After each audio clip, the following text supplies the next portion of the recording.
Cette maman voulait accoucher à la maison, mais quand elle a perdu les os, elle a ressenti quelque chose d'étrange. Salut à tous et bienvenue sur AZ 237. Amber Nicole est mère de 3 enfants et femme au foyer. Elle est mariée à Kyle, un aviateur de l'US Air Force. Elle s'est lancée dans le vlogging sur YouTube quelques mois avant de découvrir qu'elle était enceinte de son 3e et dernier enfant.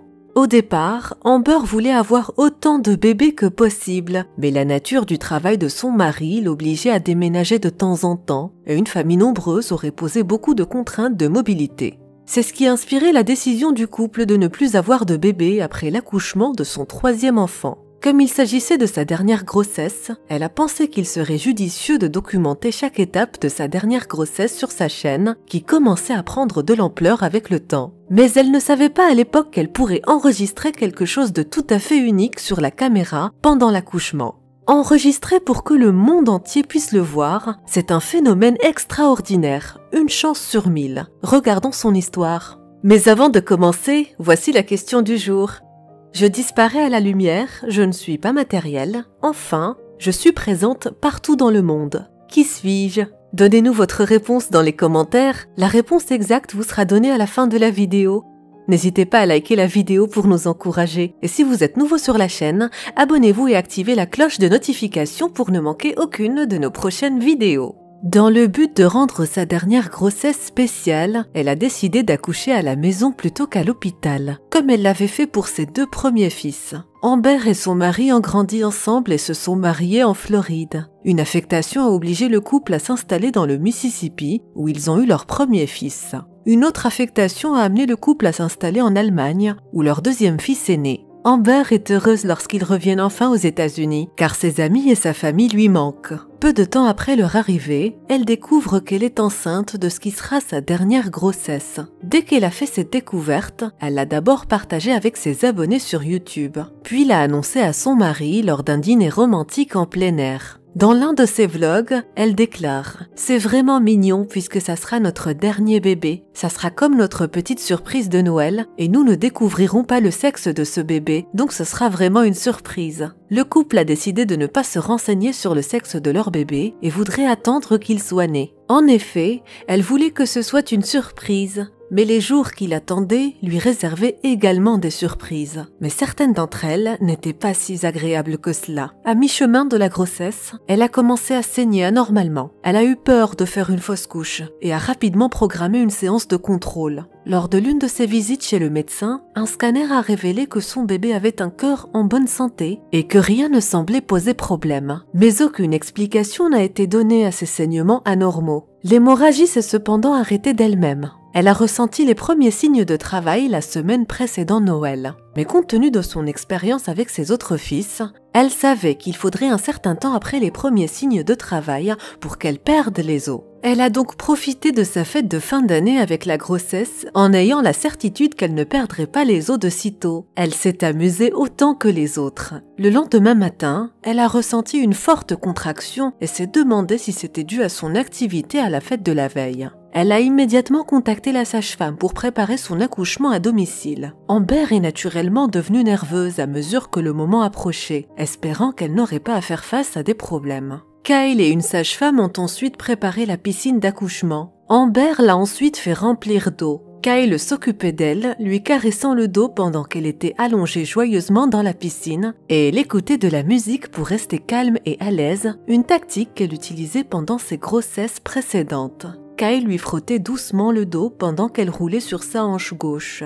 Sa mère, sa belle-sœur, ses 2 fils, un photographe de naissance et une sage-femme étaient tous présents pour la soutenir et assister au processus. Au moment de l'accouchement, elle n'a ressenti que peu ou pas de douleur. Quand elle a essayé de sentir à quel point le bébé était descendu, elle a ressenti une sensation étrange. Elle s'est penchée pour tâter le crâne du bébé, mais a touché quelque chose qu'elle a décrit comme une membrane élastique qui englobait la tête de son enfant. Elle a été un peu surprise, mais s'est assurée que tout était en ordre. Quand elle a finalement mis le bébé au monde, ils ont réalisé quelque chose d'assez fascinant. Lorsque la sage-femme a tenté de couper le cordon ombilical, elle a remarqué que le bébé était enveloppé dans ce qui semblait être un sac de ballons d'eau. Ce qui s'est passé à ce moment-là est très rare et se produit dans moins d'une naissance sur 80 000. Le bébé est né en cole. La naissance en cole, parfois appelée naissance voilée, se produit lorsqu'un fœtus est mis au monde à l'intérieur d'un sac amniotique intact.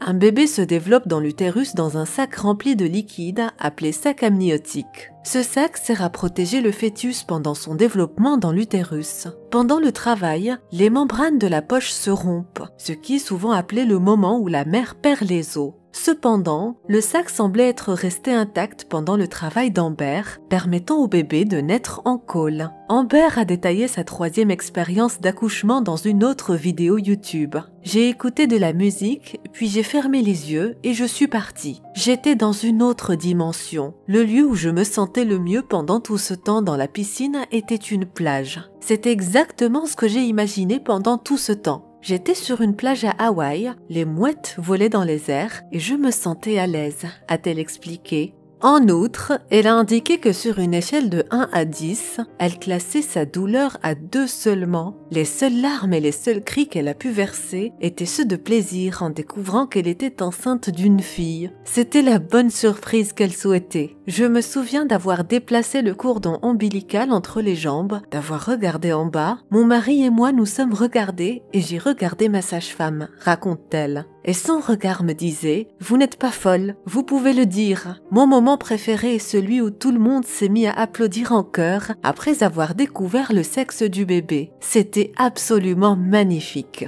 Dans une autre vidéo, une femme indienne de 70 ans devient enfin mère. Cette retraitée a réalisé le rêve de toute une vie, devenir mère. Jivunben Rabari, 70 ans, originaire de l'ouest de l'état du Gujarat, en Inde, a révélé qu'elle avait récemment donné naissance à un petit garçon en bonne santé, Lalo, conçu par FIV. Jivunben et son mari Maldari sont mariés depuis 45 ans et avaient perdu l'espoir d'avoir un jour des enfants depuis des décennies. Bien que la nouvelle maman n'ait pas de document d'identité pour prouver son âge, elle affirme avoir 70 ans, ce qui fait d'elle l'une des plus vieilles primipares au monde. Le médecin du couple, Naresh Banushali, affirme que les deux époux tenaient absolument à avoir un enfant par FIV, même s'ils avaient été avertis des risques. Ils sont venus me voir il y a 1 an. Au départ, nous étions réticents à le faire en raison de l'âge de la femme, mais ils étaient impatients d'avoir un enfant. Alors nous avons décidé d'aller de l'avant, explique le docteur Banushali. Ce cas est le plus rare des rares. C'est un miracle de voir une femme de cet âge accoucher sans aucune complication.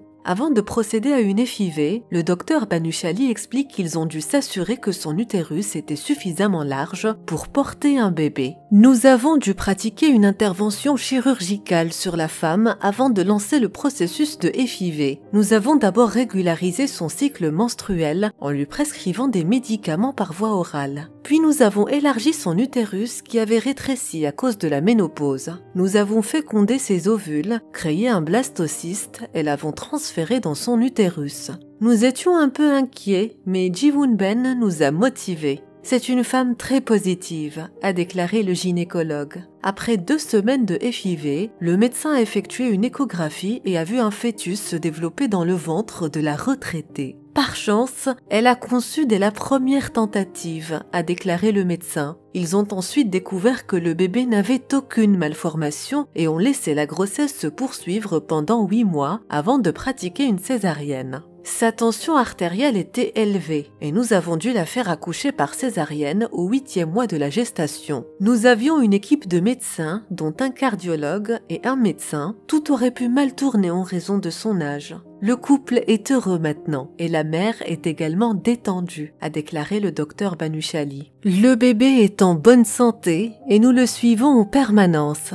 Jivunben n'est pas la première femme âgée d'origine indienne à donner naissance. En 2019, Mangaya Mayaramati, alors âgée de 74 ans et originaire du sud de l'Andhra Pradesh, a donné naissance à des jumelles en bonne santé après avoir suivi un traitement de FIV en utilisant les ovules d'une donneuse et le sperme de son mari, Raja Rao, âgé de 80 ans. Kamini Patel, médecin spécialiste de la FIV, a indiqué que la FIV ne convenait pas aux femmes de plus de 52 ans. Il n'y a pas encore de règles et de règlements, mais il ne devrait pas y avoir de traitement par FIV au-delà de 52 ans. Si une femme est physiquement, mentalement et médicalement apte, les chances de tomber enceinte sont de 50% si l'utérus va bien, dit le docteur Patel. Les médecins, dans ce cas, ont dû effectuer le traitement pour des raisons morales et émotionnelles, mais ce n'est pas sûr pour une femme de cet âge. La partie vraiment éprouvante commence après l'intervention, car la grossesse elle-même présente des risques pour le cœur et d'autres organes, parce qu'elle constitue une charge supplémentaire pour l'organisme. Bien qu'il n'y ait pas de limite d'âge spécifique pour la FIV en Afrique du Sud, la Cape Fertility Clinic,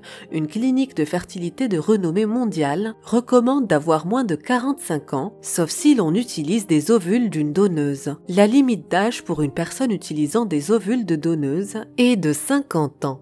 Quelle est votre opinion au sujet de cette histoire? Dites-le nous dans les commentaires. Et maintenant, la réponse à la question du jour, l'ombre. Bravo à tous ceux qui ont trouvé la bonne réponse. Nous voici arrivés au terme de cette vidéo. Merci de l'avoir regardée jusqu'à la fin. Surtout, n'oubliez pas de la liker et la partager autour de vous. À très bientôt sur AZ237.